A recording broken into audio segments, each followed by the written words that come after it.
quem é e para quem não é o bloqueio hormonal? Eu sei que vira e mexe vocês me perguntam isso aqui, né? Fala, Carol, minha amiga, né? Eu tô usando tamoxifeno, eu conheço outras mulheres que também agora estão no anastrozol e por aí vai.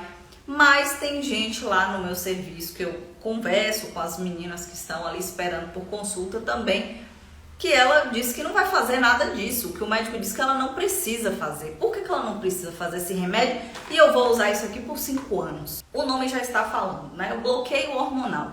Nós vamos bloquear o hormônio, né? O estrogênio.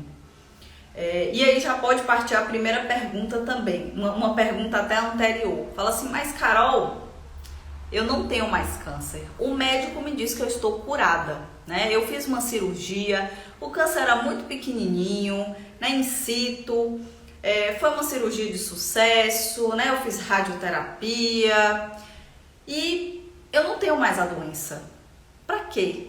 Por que isso aqui é importante? Por que isso aqui é importante, né? Se eu não tenho mais a doença. Aí você pensa, poxa, mas vai bloquear. Vai bloquear o quê? Né? Se não tem mais a doença lá, se não tem o câncer. Então vamos entender essa história. Quando você tem um diagnóstico, né? Já desde o princípio da biópsia, então a gente tem um diagnóstico já na biópsia, né? A cirurgia, o momento que vocês vão fazer a cirurgia é uma outra etapa do tratamento. Você vai fazer cirurgia antes, depois, enfim.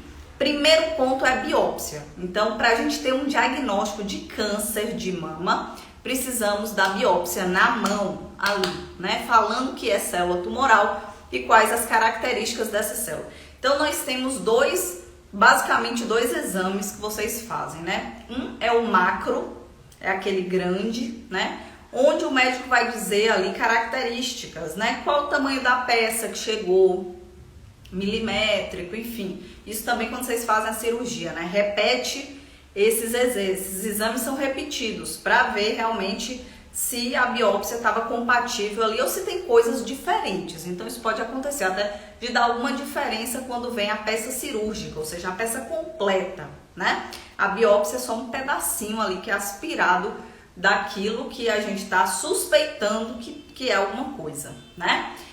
Então tem o macro e tem o molecular. Então a nível molecular, microscópico, isso não é visto a olho nu, né? Então vai fazer análise nessas células para saber se elas têm receptores na superfície do tumor, né? Então entendo aqui uma bola, né? Como se fosse o tumor, e ele tem receptores como se fosse chave e fechadura, né? Eu gosto de fazer essa analogia, chave e fechadura. Então, para cada porta, né, a gente tem ali uma fechadura, temos uma chave. E essas chavezinhas, elas se ligam nessa fechadura, a gente coloca a chave na fechadura para abrir a porta ou para trancar a porta, enfim. Então, a célula tumoral, ela expressa na sua superfície receptores.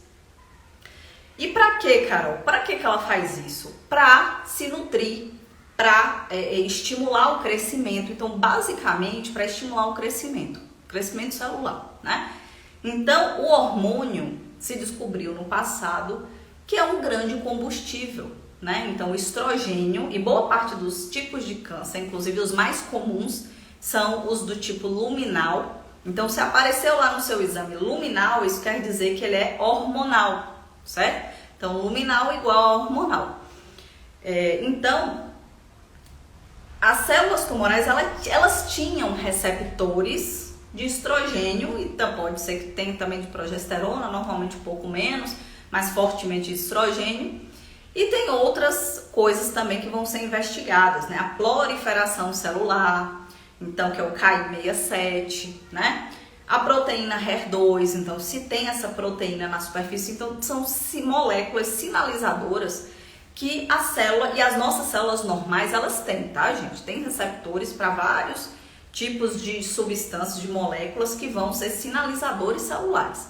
E esses são de desenvolvimento celular. Então, isso foi descoberto no passado que esses hormônios, né, e outras moléculas, elas eram como combustível para essa célula. Então, poxa, vimos aqui que esse tumor ele tem receptor para estrogênio. Então, já começa aqui a nossa primeira pergunta respondida. Se Lá na biópsia foi visto que essas células tumorais, elas tinham receptores para estrogênio, ou seja, é do tipo luminal, então é do tipo hormonal. A gente não tem só um tipo de câncer de mama. Então, além do luminal, ele se subdivide, né? A gente tem o luminal A, o luminal B. E a gente pode ter outros receptores, como eu falei, né? Que eu não vou me aprofundar, mas a gente tem o receptor para a proteína HER2. Então, quando vem lá HER2 positivo ou SERB2, às vezes tem exame que vem assim, SERB2 positivo. Isso quer dizer que as células também tinham receptor para a proteína HER2. Às vezes só tem para a proteína HER2. E isso aí, por que eu estou frisando isso aqui? Porque isso já de antemão vai nortear o tratamento. Então tem mulheres que vão fazer determinados tipos de tratamento e outras mulheres não vão fazer, tá? Então ficou claro isso? Então, por exemplo, aquela mulher que foi diagnosticada lá com triplo negativo, o que quer dizer triplo negativo? Ela não tinha receptor para estrogênio nas células tumorais, né? Não tinha receptor para progesterona e não tinha receptor para proteína HER2. Então, triplo negativo. Se ela não tinha receptor para nada disso, eu não tenho que bloquear. Então, pensando na questão da cura, estou curada, Carol. Meu médico disse que eu estou curada, a cirurgia foi um sucesso, tirou o tumor. Não tenho doença. Eu vou bloquear o quê com isso aqui? E aí a gente volta lá antes do diagnóstico. O câncer, ele não é uma doença que vem de fora, tá? Então, assim, as células neoplásicas, elas são células nossas, células que um dia foram normais, ok?